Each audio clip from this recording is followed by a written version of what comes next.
Tema que eu quero compartilhar com os irmãos essa noite: verdades imutáveis dos discípulos de Jesus. Eu vou repetir: verdades imutáveis dos discípulos de Jesus. Filipenses 1, de 3 a 10. Agradeço a meu Deus toda vez que me lembro de vocês.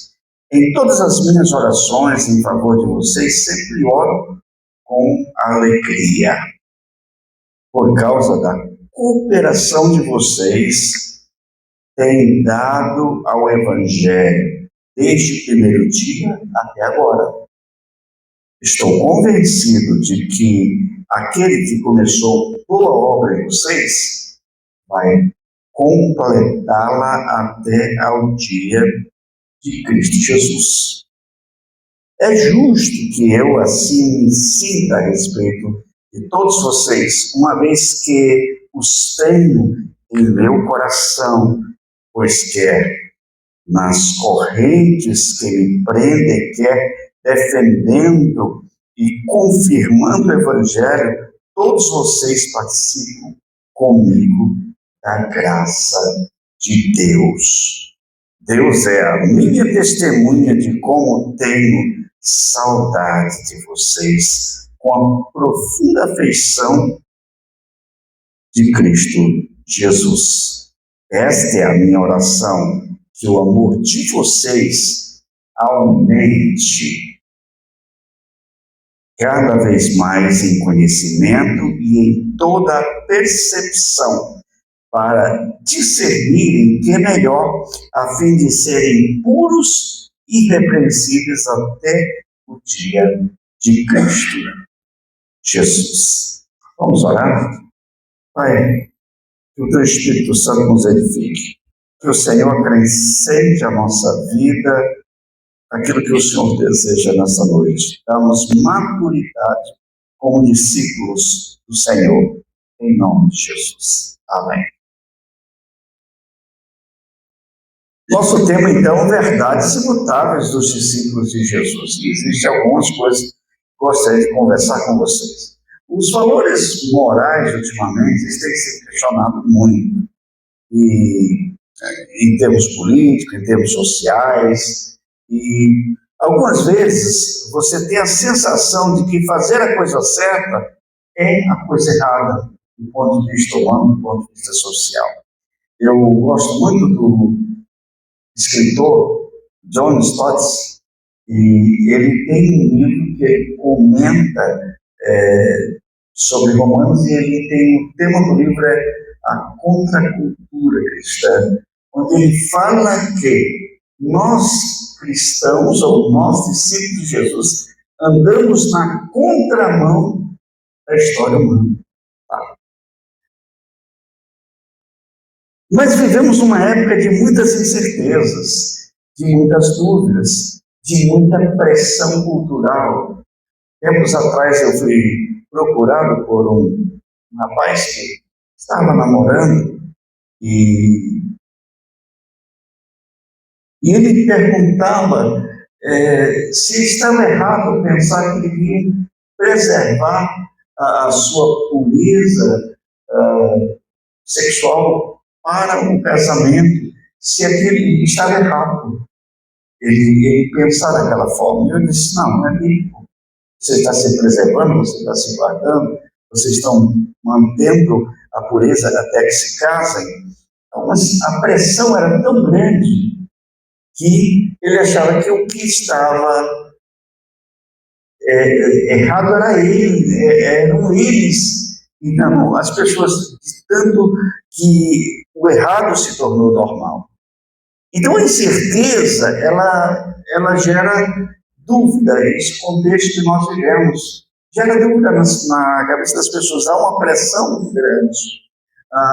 Não faz muito tempo alguém me procurou e disse assim: meu novo emprego, e eu estou dirigindo um carro, um veículo público, viajo pela entidade e tenho a liberdade de fazer o lanche, faço o lanche, tiro a nota, e quando chego, apresento a nota 20, 30 reais, até 50 reais, de acordo com o tempo que eu fico na estrada.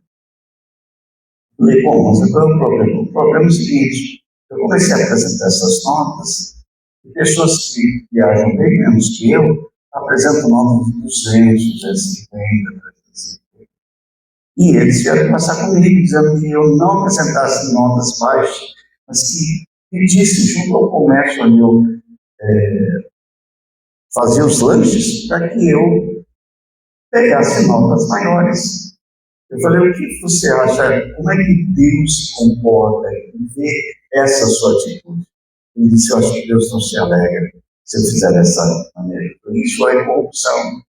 Isso é furto da coisa pública, do dinheiro público, que pode ser aplicado. Você tem o seu salário, não tem? Tem o meu salário, inclusive adicional de periculosidade e tal, mas eu não preciso disso. Mas se todo mundo faz, você não precisa fazer. Você não precisa ceder a isso. É claro que, como esses, eu tenho ouvido muitos casos, eu tenho ouvido e visto muitos casos de pessoas que vivem uma pressão do mundo e da cultura contemporânea. Tá? No campo político, e mesmo na ciência, cada um diz o que quer. Quer ver uma coisa? Existe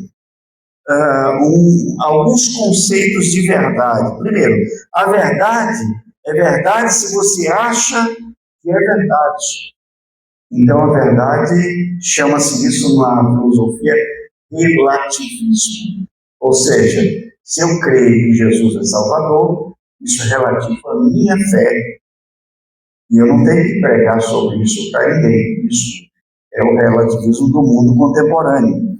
Existe a verdade que está dentro de você. Aquilo que as pessoas dizem, essa verdade, cada um tem a sua verdade pessoal, porque está dentro dela, está dentro da pessoa essa verdade. Chama-se isso subjetivismo na filosofia, ou seja, alguma coisa totalmente fora do comum. Cada um tem a sua verdade. E aí alguém diz, olha, nós vivemos com muitas verdades. Isso chama-se pluralismo na filosofia. Bom, mas quando eu abri o texto da Bíblia esta semana, eu vi um fato muito interessante. E eu cheguei à conclusão de que as verdades são imutáveis para os discípulos de Jesus. E aí, que verdades são essas? O texto nos trata, no versículo 6, ele chega a dizer o seguinte: estou convencido de que aquele que começou a boa obra em vocês vai completá-la até o dia de Cristo Jesus. Na outra versão, no versículo 6, aparece, tendo por certo isto mesmo, que aquele que em vós começou boa obra, a aperfeiçoará até o dia de Cristo Jesus. E tem uma outra versão, ele diz, aquele que começou uma obra na sua vida, há de aperfeiçoá-la até o dia de Cristo Jesus. Tá? Como é que a obra de Deus começa na minha vida? Qual é o ponto de partida da obra de Deus? Essa é a grande verdade. O começo começa quando você é impactado pelo Espírito Santo, e aí você se constata pecador, e aí você confessa os pecados, Deus entra, perdoa os seus pecados, Jesus entra no seu coração, na sua vida, o Espírito Santo passa a habitar na sua vida, e é isso que nós chamamos de regeneração. Quando você vai crescendo, o Espírito Santo está sempre indicando o seu crescimento. A teologia chama isso de santificação. Tá? Quando o apóstolo Paulo escreve a comunidade de Filipos, ele usa uma expressão. Ele afirma, estou plenamente certo. Aí eu fui investigar que palavra é essa, que tem tantas traduções diferentes. É uma palavra grega que aparece no texto do Novo Testamento. escrita por Paulo. É poitos. Poitos quer dizer sendo certo, sendo confiante, indica uma convicção firme e contínua, ou seja, é intenso. No texto original é intenso o conceito de verdade. Não existe relativismo, subjetivismo, não existe pluralismo, existe uma grande verdade, uma única verdade. Um dos grandes problemas dos seguidores de Cristo é a dificuldade de entender esses valores claros na sua vida. Sabe quando a Bíblia diz que nós somos filhos de Deus? Quando nós reconhecemos Jesus como nosso Salvador e Senhor, a Bíblia diz que nós somos filhos de Deus, filhos de Deus. E aí eu faço uma distinção. É bom você compreender isto. Vamos pensar o seguinte: você é filho e filho de Deus quando a Bíblia diz: olha, todos quanto receberam deles o poder de serem chamados filhos de Deus. Todos são criaturas de Deus. A Bíblia diz que todos nós somos criados à imagem e semelhança de Deus. Mas para ser filho e filha de Deus, você precisa ter Jesus na sua vida. Você precisa se render àquele que é Salvador e Senhor. Aí sim, você se transforma em filho de Deus. E diz, a Bíblia diz isso, o apóstolo Paulo está isso com muita profundidade, diz que você se torna coerdeiro com Cristo. Aleluia. Isso é profundo, meu irmão. Isso é profundo, minha irmã. Aleluia. Como isso nos ensina. Mas Paulo afirma nesse texto que ele está plenamente certo. Por isso eu digo as verdades imutáveis dos discípulos de Jesus, porque no texto encontra essas verdades, ou a verdade, ou as verdades perenes, imutáveis, que não são transitórias, que não é uma verdade, mas é a verdade. Estou plenamente certo de que Deus completará sua obra em mim. Ou seja, quando você entregou sua vida a Jesus, é claro, você começa esse processo de santificação, eu já falei para você no começo. E a palavra que completa lá é epistelesen, é completar, é aperfeiçoar, é terminar, é modelar, e vem do verbo epiteleo, que denota realizar algo completamente até o fim. É como modelar uma peça, um vaso, e ver aquele vaso se acabar e aquele vaso se completar, e aí o encontro com Jesus. Aleluia. A obra da salvação é completa, porque quem nos salvou é Cristo. Essa é a grande afirmação. Nós somos participantes da graça. Salvação não está baseada em nossa moral ou na nossa justiça própria, nem no que fazemos, mas no que Cristo fez por nós. Aleluia. Isso é graça, não é mérito. O autor da carta aos Hebreus, ele afirma, lá no capítulo 12 de Hebreus, que Jesus é o autor e consumador da nossa fé. Jesus. O próprio Jesus, quando ele estava orientando os discípulos em João 14, ele diz: não se turbe o vosso coração, credes em Deus, credes também em mim. Na casa de meu pai há muitas moradas, se assim não fosse, eu não teria dito: eu vou preparar um lugar. Mas um dos discípulos pergunta: onde o senhor vai?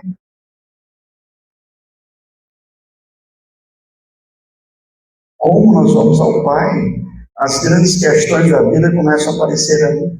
E Jesus responde em João 14,6: eu sou o caminho e a verdade e a vida. Ninguém vem ao Pai, sem um pouco.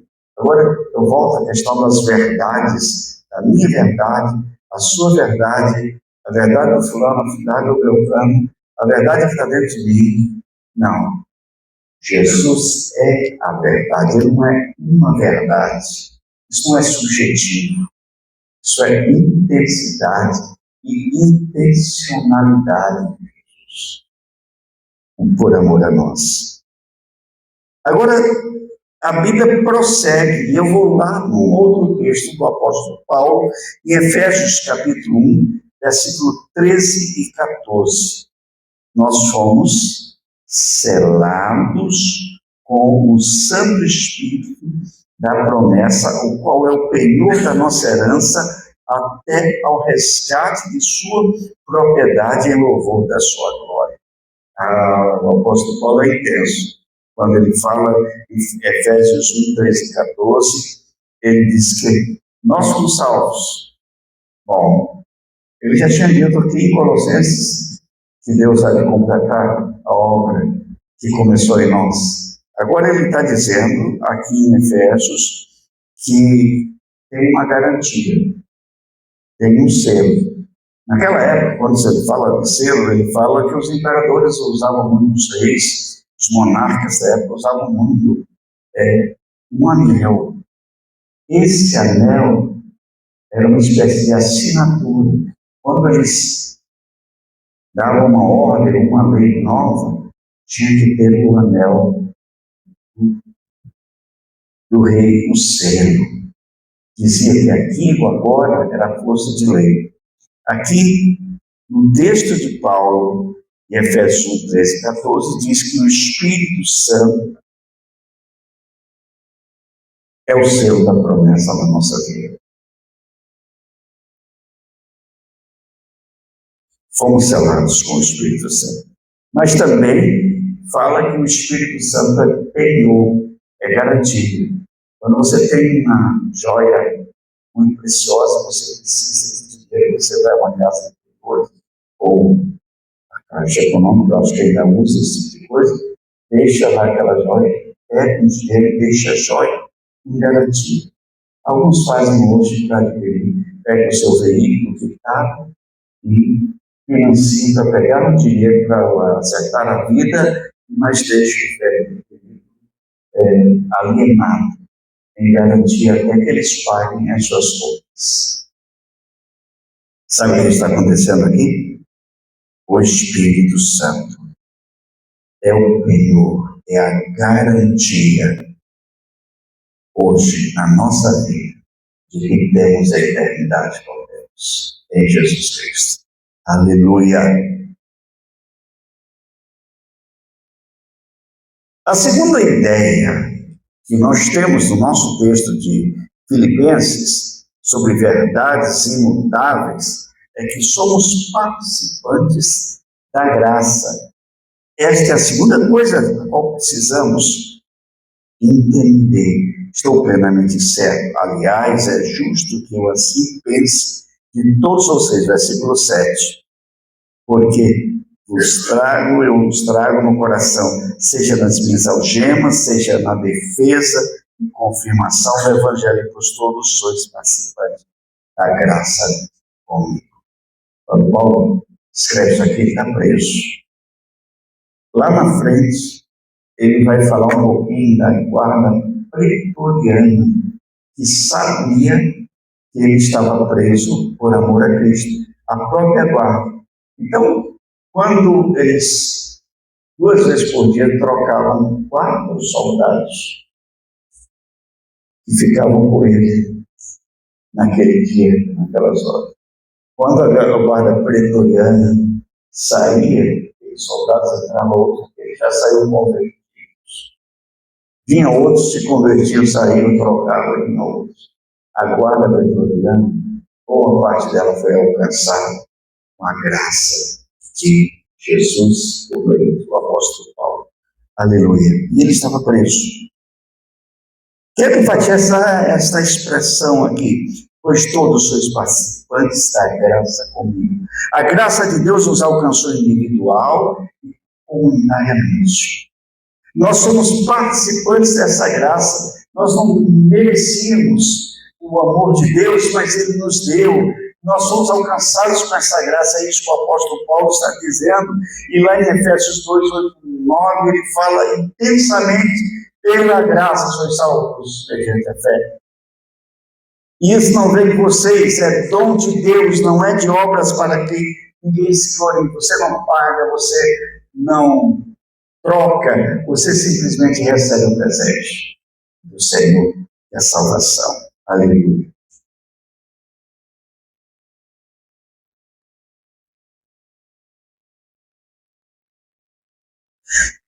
Nós vamos adiante. Tem uma terceira ideia dentro do texto que me chama a atenção, já que falamos das verdades imutáveis dos discípulos de Jesus.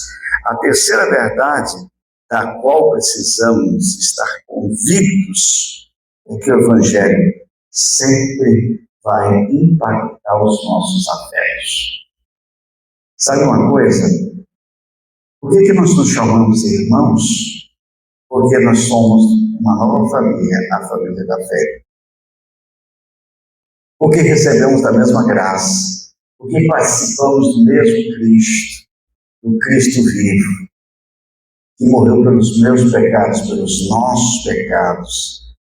Olha o que diz o texto lá em Colossenses 3, mais adiante, em Colossenses 3, 12, diz o seguinte: revestidos, pois, como eleitos de Deus, santos, amados, de ternos afetos, de misericórdia, de bondade, de humildade, de mansidão, de longanimidade. Interessante que o coração de alguém que é tocado pela graça do Senhor é impulsionado a uma vida de ternura e afetividade. Agora observem bem como é que o Paulo ele se comunica com os irmãos. Ele diz: pois minha testemunha é Deus da saudade que tenho de vós, na terna misericórdia de Cristo Jesus. E também faço esta oração, que o vosso amor aumente mais e mais em pleno conhecimento de toda percepção. Sabe o que ele está dizendo aqui? Relacionamentos saudáveis. A igreja quer crescer, precisa ter relacionamentos saudáveis. As pessoas precisam se relacionar, a igreja quer crescer.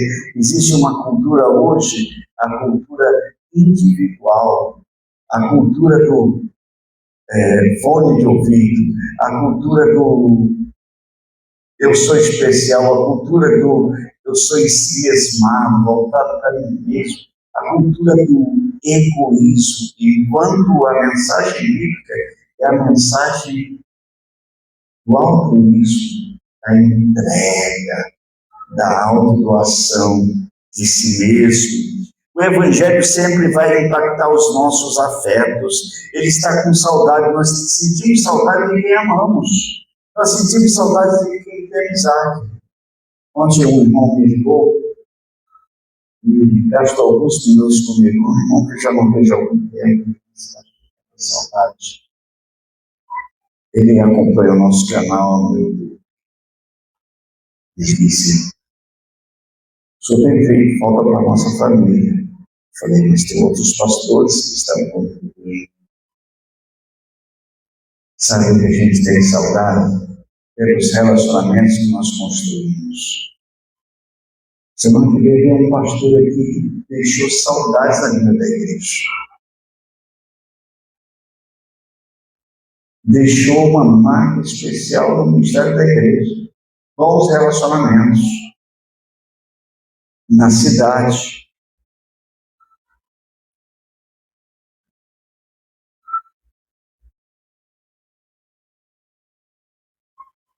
Em tempos de isolamento, em tempos de distanciamento, em tempos de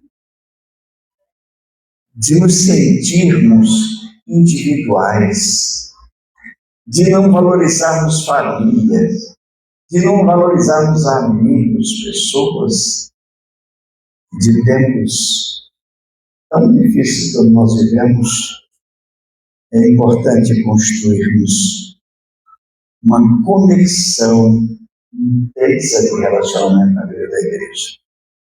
Eu tenho estudado aos domingos o livro de Atos e passamos pelo impacto do Espírito Santo na vida da igreja quando os primeiros cristãos estavam se reunindo.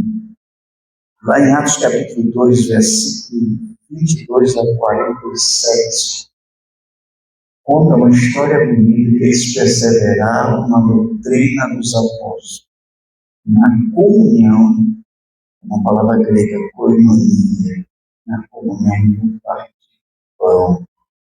E de uma forma que ninguém tinha necessidade de nada, porque a própria igreja, todo mundo supria as necessidades de todos, para a glória do Senhor.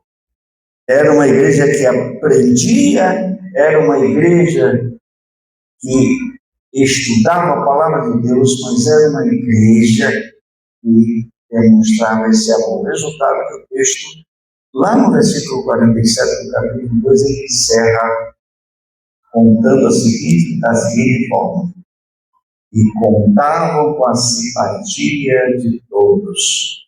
E dia a dia o Senhor ia acrescentando os que iam sendo salvos. São novos relacionamentos.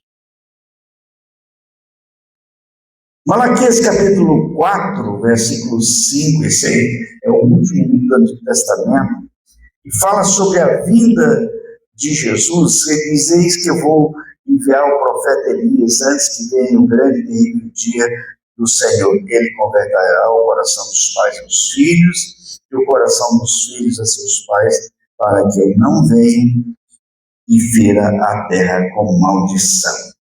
Em tempos de desunião, de distanciamento até de pais e filhos,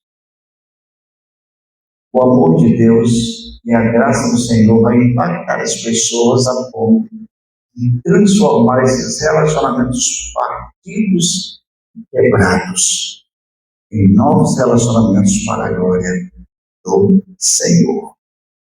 Eu quero recapitular com você 3 verdades fundamentais, imutáveis dos discípulos de Jesus. Deus vai completar a obra na minha vida, na sua vida. Aleluia. Somos participantes da graça de Deus e Deus não nos tira esse direito da salvação, porque é a graça do Senhor. E terceiro, o Evangelho sempre vai impactar nossos relacionamentos e nossos afetos, a ponto de sentirmos falta de irmãos e irmãs em nosso meio. Queridos, que o Senhor confirme as verdades imutáveis da palavra do Senhor na nossa vida, no nosso estilo de viver como discípulos de Jesus. Amém. Amém.